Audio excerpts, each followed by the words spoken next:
Қалайсың достым, оқушыға қандай ноутбук алған дұрыс? Мынандай ма? Әлде мынандай ма? Бүгін біз осы видеода оқушыға ноутбукты қалай таңдау қажетін айтатын боламыз. Сондықтан видеоны аяғына шейін көр. Көп кідірмей бастайық. Бұл жерде ең бірінші біз назар аударатын жайт ноутбукты не үшін аламыз және қандай мақсатта қолданамыз. Бұл жерде адамдардың үш типке бөлінеді: ойынға, жұмысқа, оқуға. Оқуға бізге ең керектісі сол оқуға. Қазір біз оқушыларға таңдайтын боламыз. Олар жұмыс істеу процесінде нағыз қолдана алатын, бір өзінің процесін жақсы орындайтын ноутбуктарды қалай таңдау керегін айтамыз. Ең бірінші сол өзіңізге не керек, қандай мақсатқа қолданасыз, соны біліп алуыңыз қажет. Және де ең бірінші қарайтын затымыз салмағы.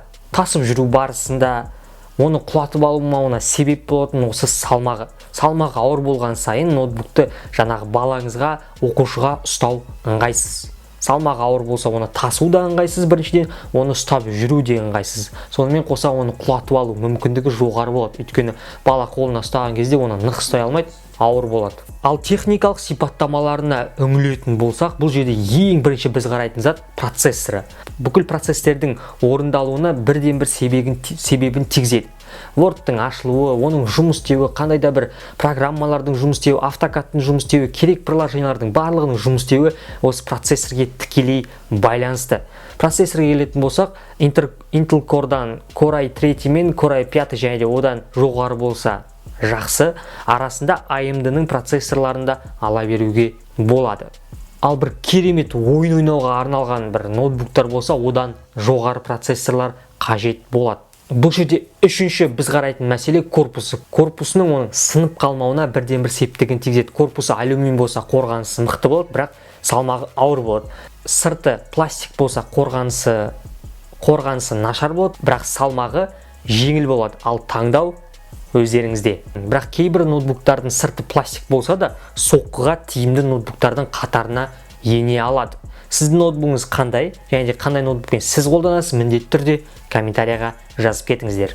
Сыртқы қабатына келетін болсақ, бұл жерде полированный болса, сырты көбінесе саусақ іздер қалып қоя беретін болады. Оны ұстаған сайын жұмсақтығын, яғни полированный сырт саусақ іздерін қалдырып отырады. А сыртқы қабатқа келетін болсақ, онда іздер қалдырмас үшін матовый покрытиялық ноутбук алған дұрыс. Бірақ полированныйдан бағасы кішкене жоғары. Және де төртінші, нешіншісіне келдік өзі? Бесінші или төртінші ма? В общем, бесінші, төртінші бұл жерде экраны. Экранына келетін болсақ, бұл жерде ноутбуктың стандарт дейді ғой. 15,6 дюйм бұл стандарт. Барлығына келе береді, ойынға да, жұмысқа да, оқушыларға да, сабақ оқуға да келе береді.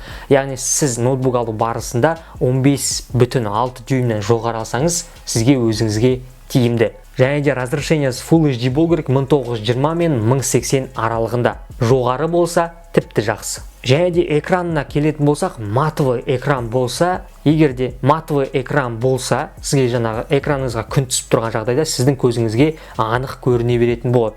Ал егер де матовый емес экран болса, күн түскен кезде сіздің көзіңізге дұрыс көрінбейтін болады. Яркости жетпейді, жарықтығы. Алтыншы мәселесіне келдік. Бұл жерде разъем. Разъем сізге міндетті түрде керек деген ойдамын. Бірақ ең керек разъем сіздерге USB. Және де ноутбукты алар барысында USB разъемник бар ма, жоқ па, соны қарап алыңыздар.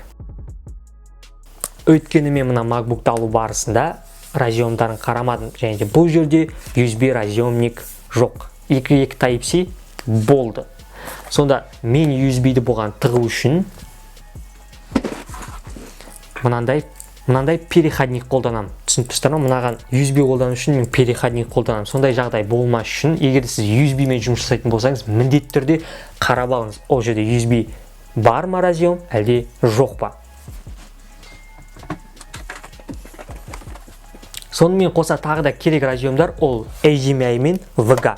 Бұл ноутбукта HDMI мен VGA порттарда бар. Бірақ кейбір адамдар ол керек болмауы мүмкін. Негізі оны көп адам іздемейді, бірақ сонда да егер қажет болса, алдын ала қарап алған дұрыс. Сонымен қоса разъемдарын қарау барысында зарядкаға қалай қойылады, жақсы қойыла ма, ыңғайсыз жерде орналасқан ба, ыңғайсыз жерде орналаспаған ба, соның бәрін мұқият қарап алыңыз. Өйткені келешекте сіз ол жерін қайта-қайта тыға берген кезде зарядкалайтын жері шығып кетіп немесе жұмыс істемеуіне бірден бір септігін тигізіп жүрмесін. Type-C болса, ол тіпті жақсы. Зарядкалайтын жер Type-C болса, оның басқаларына қарағанда құртылмауына бір гарантиясы көп болады. Сонымен қоса сізге бір жоғарғы интернет керек болса, LAN портты да ұмытпаңыздар. LAN портты көбісі біле бермесе де, кейбір адамдар кім көп интернет қажет етеді және Wi-Fi арқылы бір сенімсіз интернет аламын десе, олар міндетті түрде LAN портты іздейтін болады. Бірақ қазіргі келе LAN порттар ноутбукта жоқ болып барады. Және де бізде 8-ші бұл жерде қарайтын себебіміз аккумулятор.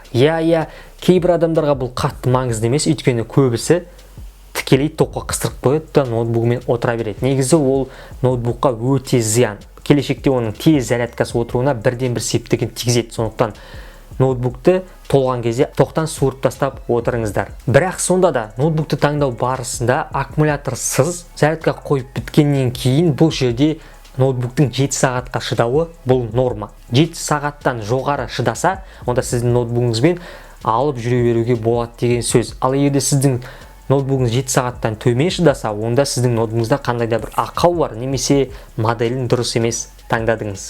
Сондықтан да сатып алу барысында оны тоқ көзінен толғаннан кейін қанша сағат жұмыс істейтінін міндетті түрде сатушы менеджерлардан сұрауды ұмытпаңыз.